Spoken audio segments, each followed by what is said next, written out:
half Lazar C. All right, what we got here, in case you don't recognize it, is the Dynam Gloster Meteor version 2. All right. Now, I did the unboxing video, and I said I would do a post-build video. Okay?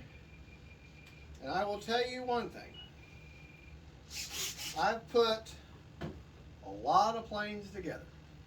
A lot of planes. I don't know how many hundreds of planes I've put together. The only other plane that was a worse build than this was the Dynam ME262, or however we want to say it, the twin engine 70mm 4S.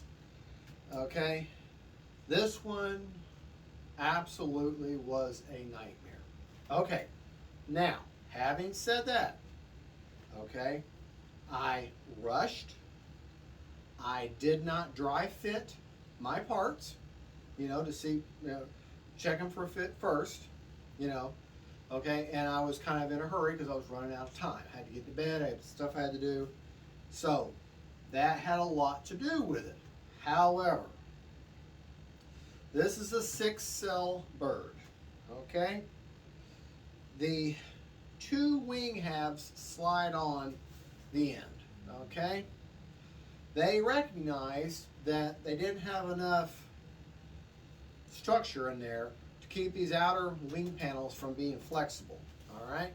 So I knew that, and they even gave you these little bitty short little spars, okay? In the laughable excuse for, in typical Dynam instructions, just give you these blank pictures, and they weren't even labeled right. Didn't even show anything about the spars. Didn't even mention them. All the screws that are in them, they had several different types. Had three different types of screws, different lengths. None of them, of course, were labeled. And the picture and the instructions were all the same screw. So you had to do, use your experience. If you get this plane, and I haven't flown her yet, she looks amazing. I got her out in the driveway, I taxied her around, she feels great, okay? She seems like she's going to fly wonderfully as far as just the way she looks, okay? I mean, if you can gauge how she feels and everything, I think she's going to fly well. However, like most Dynams, sometimes it may build wonderfully and fly horribly. In this case, maybe the build was horrible, but it flies great. Let's hope. Of course, I got to have weather in order to go maiden it. The elevator has so much slop in it. I put some glue in there to try. You got that tiller arm to try to straighten that out and get it, but there's just no amount of. This elevator does not come up nearly as far as this one here because servos on this side or servos on that side. So, but they do travel evenly. The flaps had to be adjusted. One thing though, all the connections, the rudder and the ailerons and the flaps, the servo and the push rod connection, that was already done. So you don't have to do that. This is a 6-cell bird, like I was saying. The battery straps in here are a complete joke.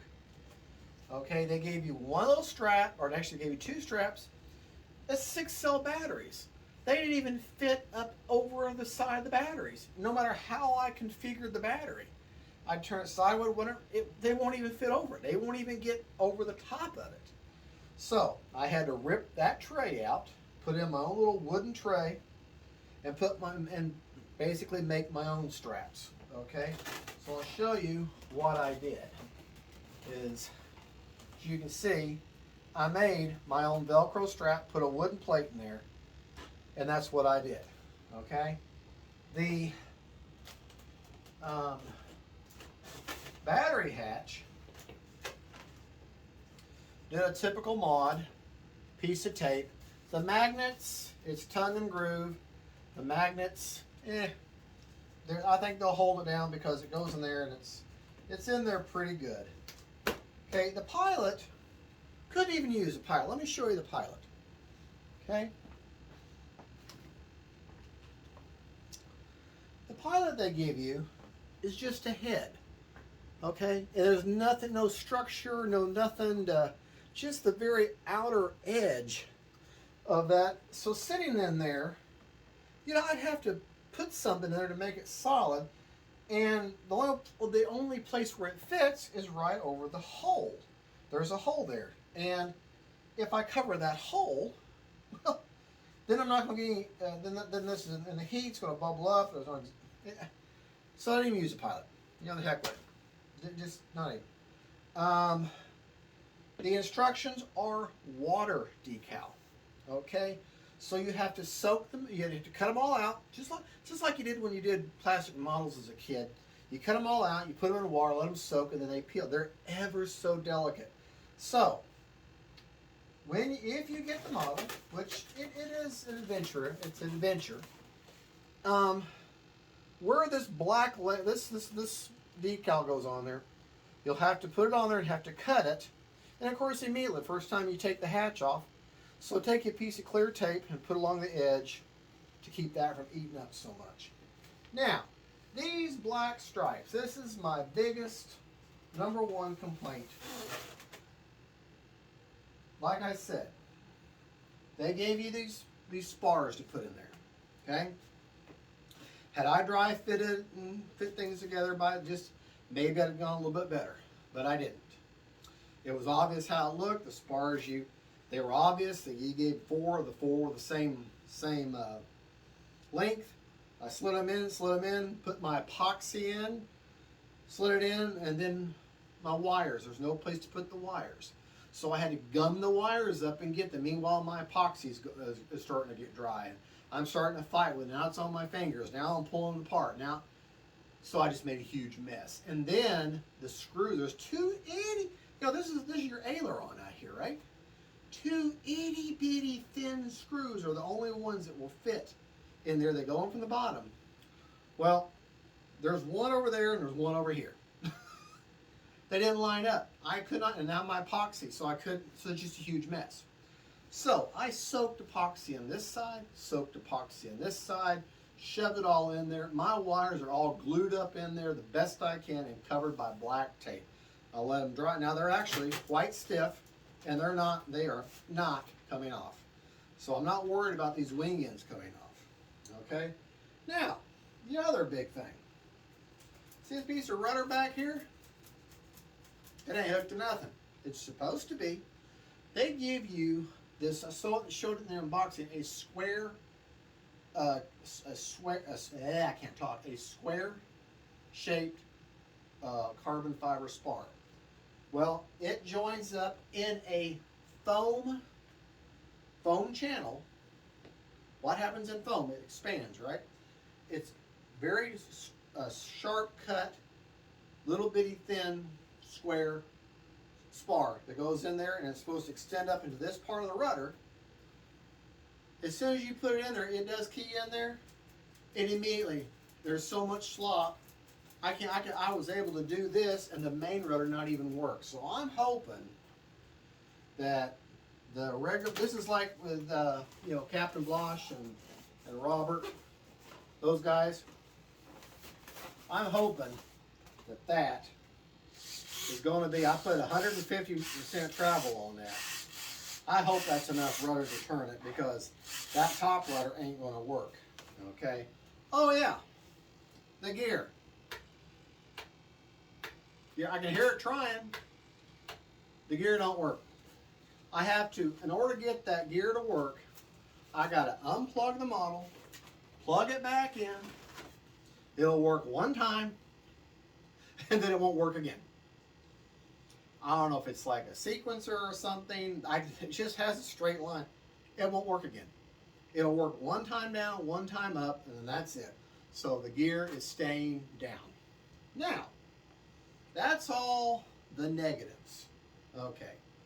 The negatives, the gear do not retract. Okay. The wing halves are very weak in attachment points, and if you don't really reinforce it, you're going to lose the end of your wing, maybe. You've got a sloppy elevator type tiller arm that you have to reinforce with glue to even get it even halfway even. The rudder mechanism they use to turn the upper half of the rudder is an absolute joke. Okay, and the battery straps they gave you will not fit over any 6-cell battery I've ever known, and it's a 6-cell bird. They don't even come over the sides. Okay, all of these problems were insurmountable, were able to be solved. I epoxied in the wing halves, put my little spars that I could fit, epoxied them in, they're not coming off. Did away with the top half of the rudder, I'm only using the bottom half. Built my own battery tray strap, which is much better than what they had. Okay, and I'm going to run with the gear down. I know I like to have my retracts up, but I don't want to run the risk of putting them up and them not coming down when I go to land. So that's that. The positives, though, is all the push rods, control arms, and the linkages were already hooked up. Everything is very trimmed. Everything appears to be very trimmed from the factory. The steering and the driving on the model is phenomenal. It does have a plastic nose cone down here, so you can stand up in the corner if space is a premium, like it is for me. It's got lights. The flaps work fine.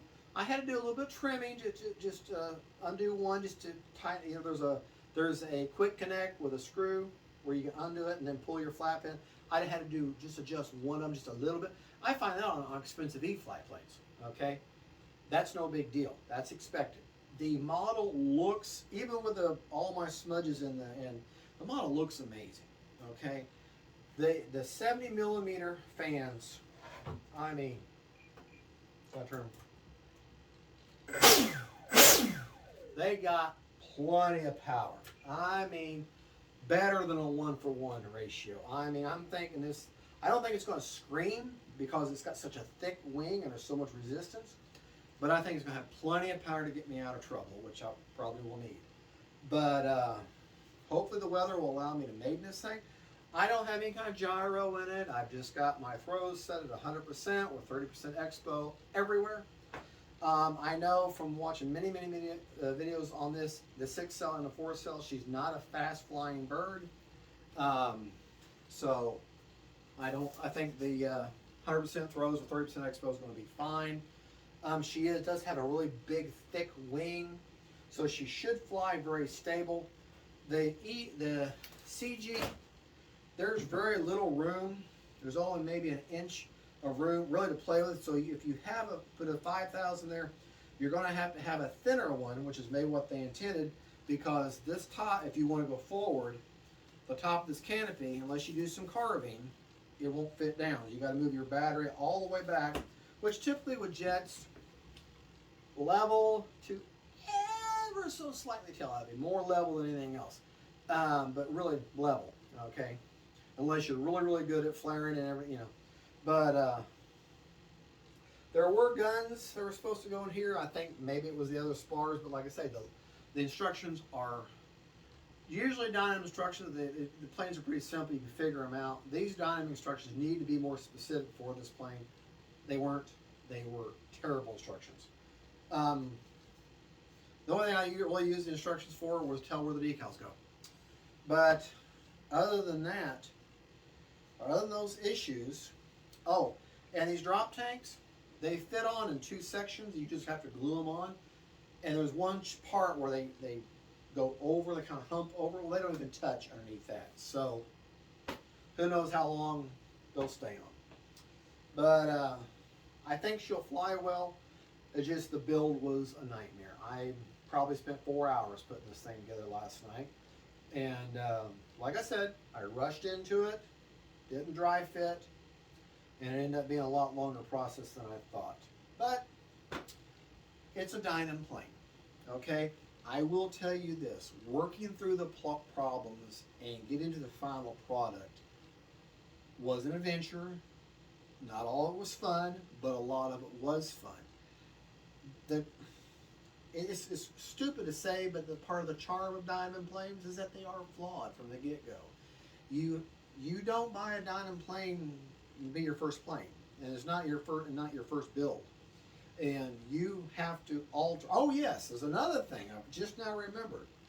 All your electronics, your ESC's wiring, all that gear, everything, Retracts, everything comes in and goes to a channel. Now that channel that feeds down through the top of the fuselage, well, that channel is way back here, and you got to fit it through here.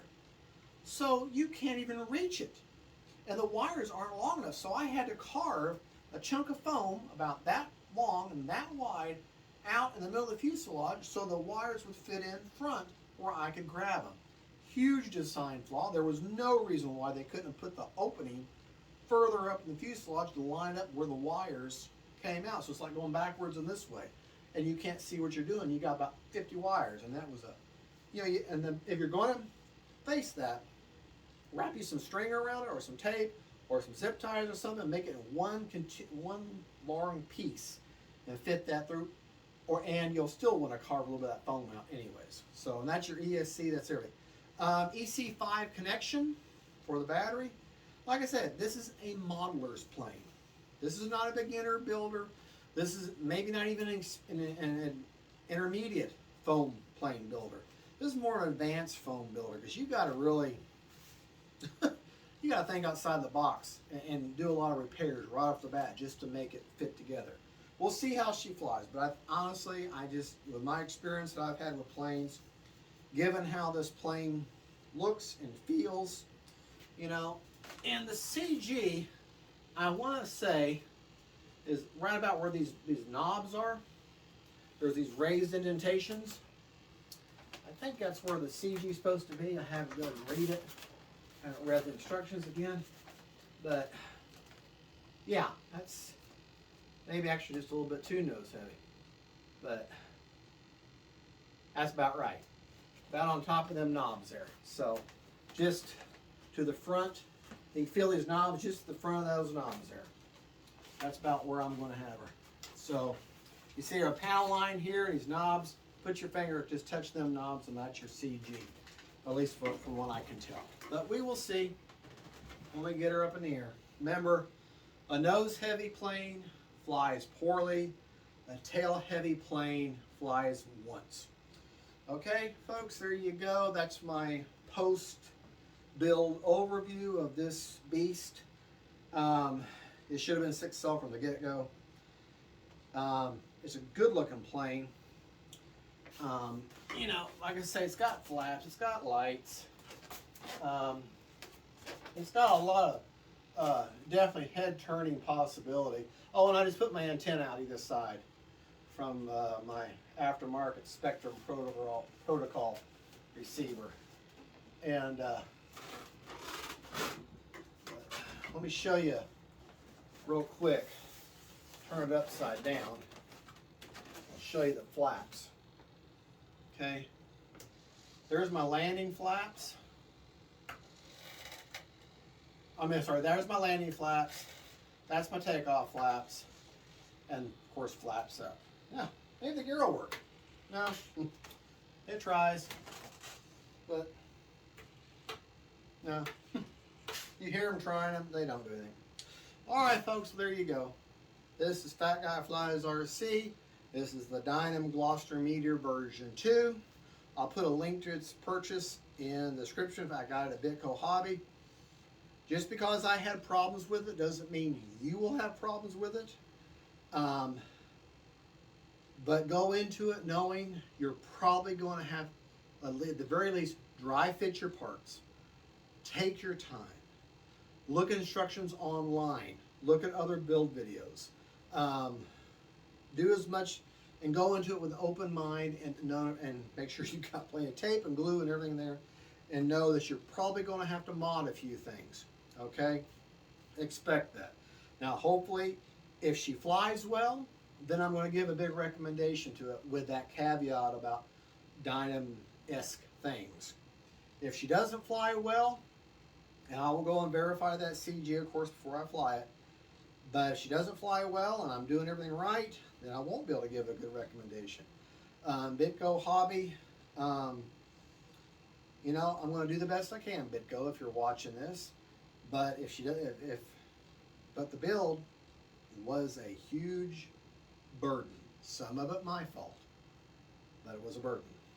All right, folks, thank you so much for watching. Don't forget to like and subscribe to my channel, and don't forget, faith, family, friends, and then planes, even Dynam planes. Bye. Got to turn the camera off now.